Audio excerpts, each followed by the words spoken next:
Welcome to Thinking Critical. This is Wes as usual, and today we're going to go over the hiring of Heather Antos as a Valiant editor. This came out early this morning, and it's not good news in my opinion. I'm a huge Valiant fan. It's my favorite comic universe. I think it's the most cohesive. It makes the most sense, but it has been on a bit of a downward trend this year, and we'll get into some of the reasonings why and some further implications where this is all leading. But we'll go right to the press release right now from Valiant themselves. And they say, as first revealed on The Beat, Valiant Entertainment is thrilled to announce that editor extraordinaire Heather Antos has joined the company's editorial department. Antos' first assignment at Valiant HQ will be working with writer Vita Ayala on the recently launched Livewire series. Antos will also develop a stable of her own titles and engage with her extensive list of creator contacts. She'll also appear with the Valiant team at conventions and live events. With a history of being an incredible story editor, heavily debatable, and having a key eye for developing talent, never heard that one, Antos is a phenomenal addition to the Valiant editorial. Well, it sounds like they're very excited. I doubt the fans will be quite as excited as they are, but what Heather Antos is really well known for is basically being hired at Marvel with virtually no experience editing anything. I think she created one very bad comic book on her own and went right to Marvel and started editing, or was an assistant editor on Star Wars comics.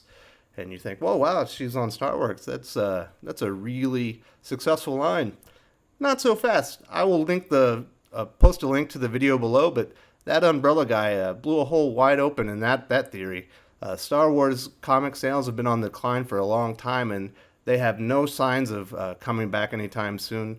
I don't want to call it a dead brand, but it's not nearly as strong as it should be. Star Wars comic books at Marvel should be amongst the most stable, strongest in all of comic books, and that's not the case. Like I said, there will be a link below if you want to check out the video from ThatUmbrellaGuy. But what Miss Antos is really well known for is the Milkshake incident. So this is the headline from the Telegraph. Female Marvel Comics editor harassed online for Milkshake selfie. Oh my goodness.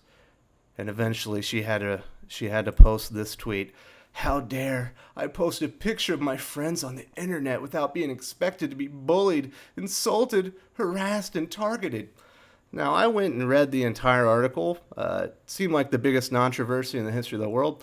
There will also be another video below by a YouTuber named Lodge where he goes over it in more detail. I'm not going to get into the whole thing, but in that article from the Telegraph, they only cite 2 tweets as part of this bullying, insulting, harassing, and targeting campaign. Here's the first one, and the guy says, "Can we just get off of feminism and social justice and actually print stories? God, DC looks better and better." I wouldn't say that's bullying, insulting, harassing, or targeting. That sounds like feedback. Pretty good feedback if you ask me. Too bad she didn't listen to it earlier, but so I'm going to say that one's not really any of that. Now, this next one that they cite, and there's only 2 of them in the article, I will say this one's insulting. You're right, at Diversity in Comics, that would be your boy Zack, Richard C. Meyer. I believe he's now Comics Matter with your boy Zack and Luna. I don't remember. No life experience, the creepiest collection of stereotypical SJWs anyone could possibly imagine, was the reply. I would say that's mean, but it's not really that mean. If that's the worst thing that you see on Twitter, you're doing all right. I've seen way worse stuff like that for almost nothing. So really the Milkshake incident, and it was all blown up to be nothing, has just given her a reason to be smarmy and rude to people. I've seen posts where she's being rude to Christians on Easter. She's very pretentious. She talks down to everybody. And I think for the most part, comics fans were happy when she left to go into the online gambling industry. But unfortunately, she's come back. Now, I'm a huge Valiant fan. I love the universe. I think it's really good. But earlier last year, I started to notice a real dip in quality. First, it all started around the release of Harbinger Wars 2. At first, I was reading Exo Man of War, which is one of the most consistently good to great series in all of comics. Like, you can read an Exo book and you're going to know it's good. And all of a sudden, around this time, the quality dropped. I'm reading the story and I'm like, this is kind of boring. I don't understand what's going on here. But the real culprit was Harbinger Wars 2, which has a great creative team on it. It had Matt Kent, and I was shocked at the low quality of this. And I was reading it, and in the opening of the story, they make Livewire, who's one of the kind of the cooler characters in the Valiant universe. They make her like a homicidal maniac.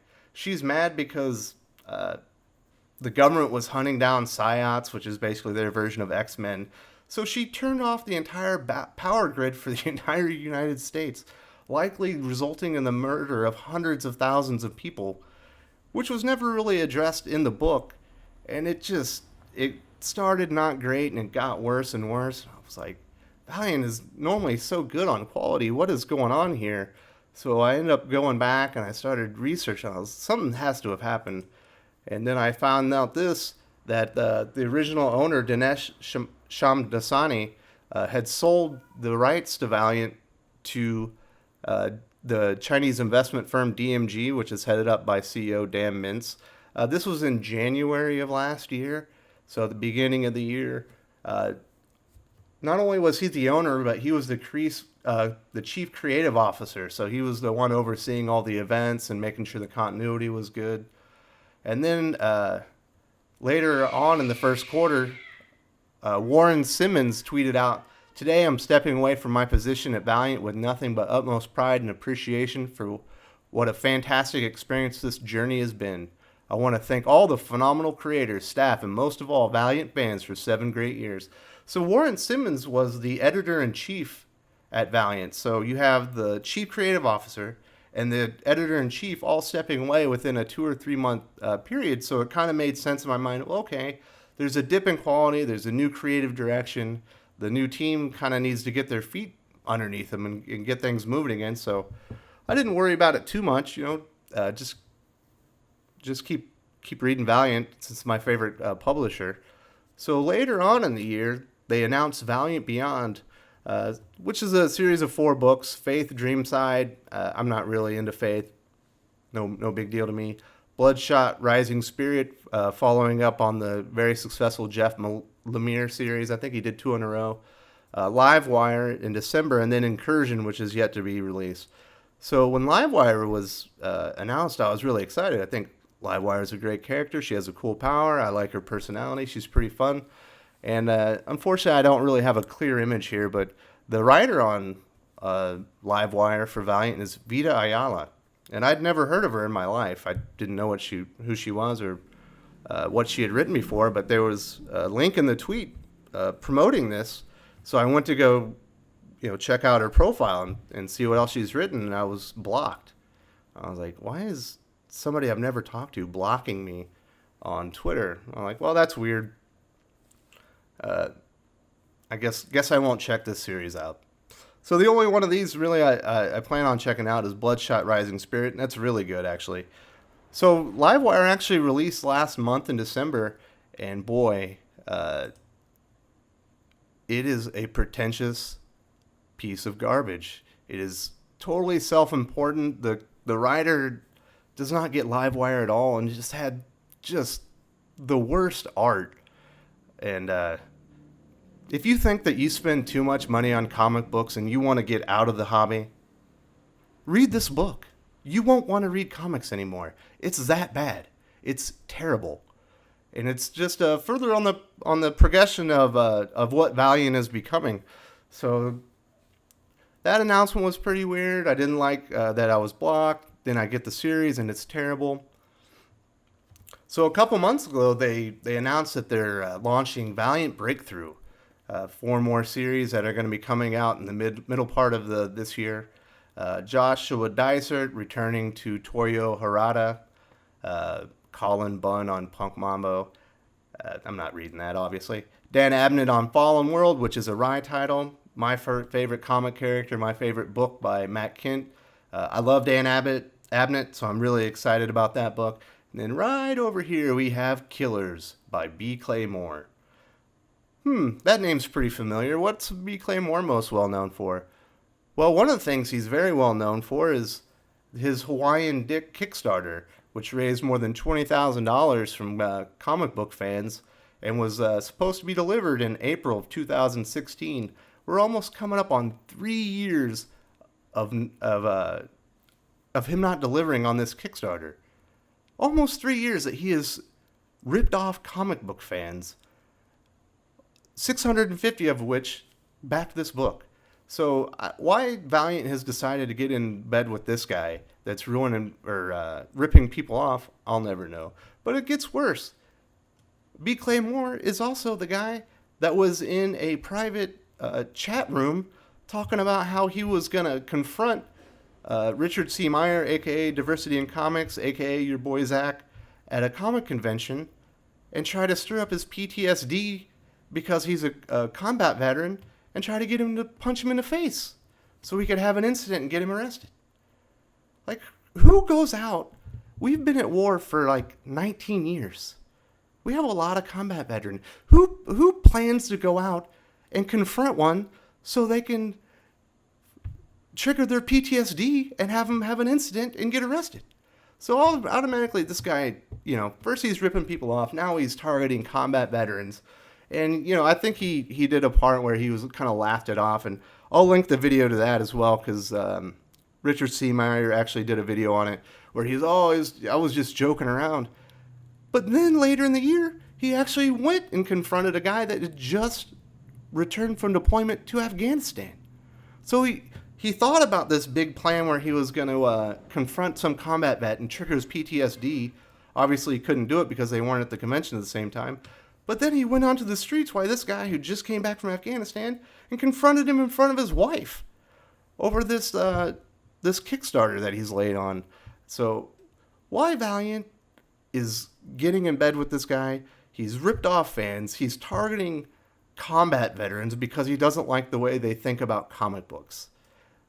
Is beyond me. It's, like I said, it's further symptoms of a larger problem. It's been basically the creative direction, the creative change when they changed ownership. They got rid of their EIC and they're bringing in all sorts of new people. You can go to their website and there's actually a lot more changes than just Heather Antos, and I think Joseph P. Illage was left the company a couple of months ago. He was a good editor as well. I think he was the executive editor. But there's a lot of turnover and they're going in a new direction, and it's pretty clear that direction is anti-fan. It's pro SJW. Like, there aren't enough SJW only publishers in comic books. You have Black Mask. There's IDW. Marvel has a ton of SJW products. Even DC has their own SJW comic book line called Vertigo now. But I guess Valiant needs to dip their toe in this as well, and they're going full bull for it. But Valiant isn't DC. Valiant isn't Marvel. They really can't look. They can't afford to lose this kind of readership. So if you look at the comic book shares, comic market share from 91 to 2017, you'll see Marvel, DC, Image, Dark Horse, IDW. You don't see Valiant because they have a less than 1% market share in the North American comic book industry.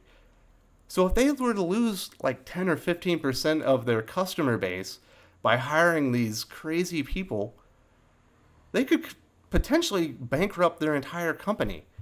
If you look at their comic book sales for November, Bloodshot Rising Spirit is the highest selling comic book Valiant has ever had. It's at 35,000.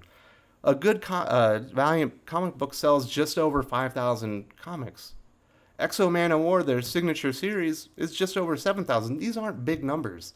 This is a very niche company in a very niche market, and they're gonna go out of their way to disrespect fans and alienate them by hiring B. Claymore and Heather Antos and going into these new directions and releasing a terrible Livewire series with an unknown artist who somehow who's writing for everybody now, even though she's never had one successful book.